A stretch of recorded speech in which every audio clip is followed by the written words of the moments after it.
Hai sahabat Info ID, keris menjadi salah satu peninggalan tak ternilai milik Indonesia. Dahulu, menurut legenda, keris sering digunakan sebagai alat dalam perang antar kerajaan, sekaligus dalam acara ritual.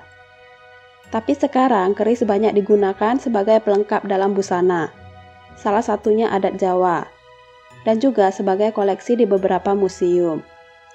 UNESCO juga sudah mengakui keris sebagai warisan dunia. Nah, dari sekian banyak keris yang pernah ada, inilah beberapa keris sakti mandraguna yang terkenal di Indonesia.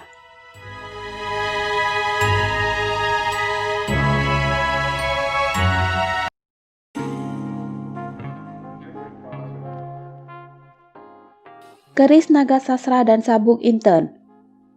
Keris pusaka Naga Sasra dan Sabuk Inten adalah peninggalan Raja Majapahit. Naga Sasra adalah nama salah satu dapur keris Lut 13, dan ada pula yang Lutnya berjumlah 9 dan 11.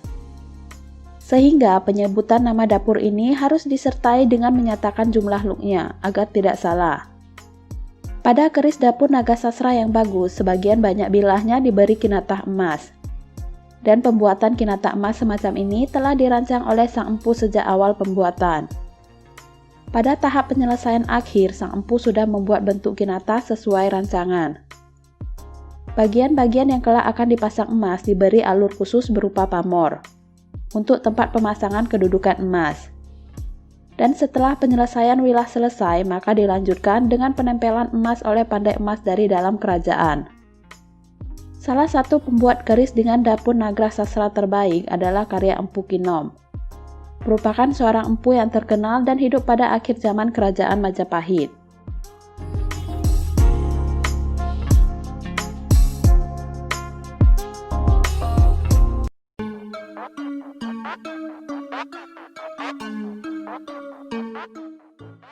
Keris Condong Campur. Condong Campur adalah salah satu keris pusaka milik kerajaan Majapahit yang banyak disebut dalam legenda. Keris ini dikenal dengan nama Kanjeng Kyai Condong Campur. Konon, keris pusaka ini dibuat beramai-ramai oleh 100 orang empu. Bahan kerisnya diambil dari berbagai tempat. Dan akhirnya keris ini menjadi keris pusaka yang sangat ampuh, tetapi memiliki watak yang jahat.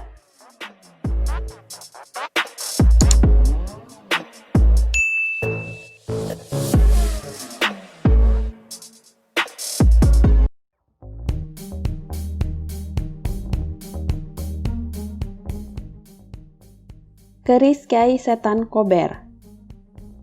Keris Kyai Setan Kober adalah nama keris milik Adipati Jipang Arya Penangsang.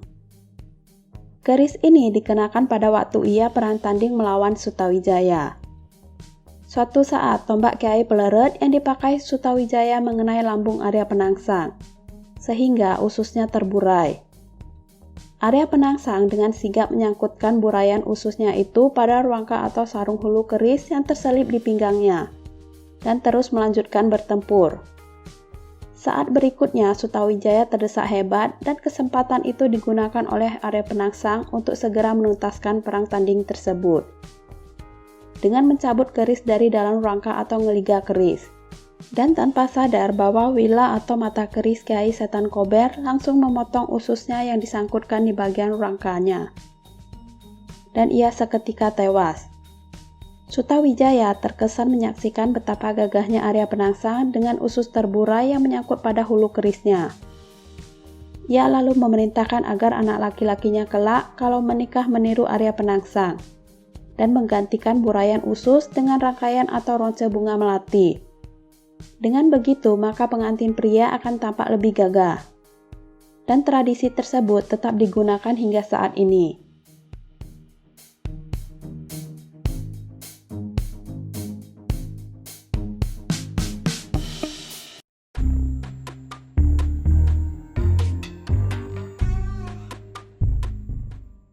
Keris Taming Sari. Diceritakan pemilik asal keris ini adalah merupakan pendekar atau hulu balang kerajaan Majapahit yang bernama Taming Sari. Keris ini kemudian bertukar tangan kepada hulu balang Melaka yang telah berjaya membunuh Taming Sari bernama Hang Tuah. Perpindahan kepemilikan ini terjadi dalam suatu duel keris yang sangat luar biasa antara Tamingsari dan Hang Tuah, yang akhirnya dimenangkan oleh Hang Tuah.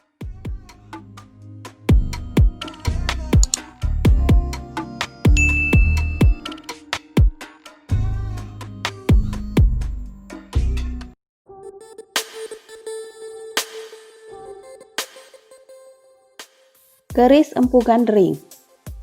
Keris Empu Gandring adalah senjata pusaka yang terkenal dalam riwayat berdirinya Kerajaan Singhasari di daerah Malang, Jawa Timur.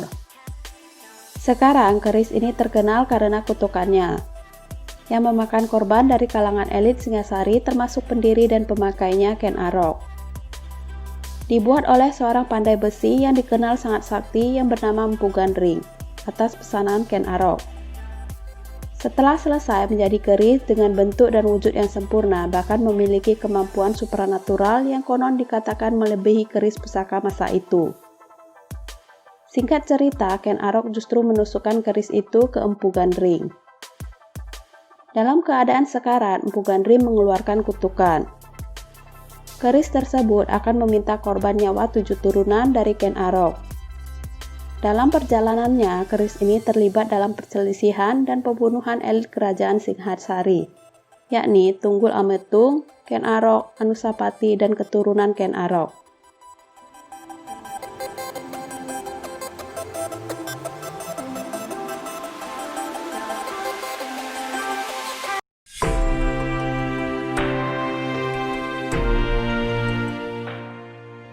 Itulah beberapa keris sakti mandraguna yang terkenal di Indonesia.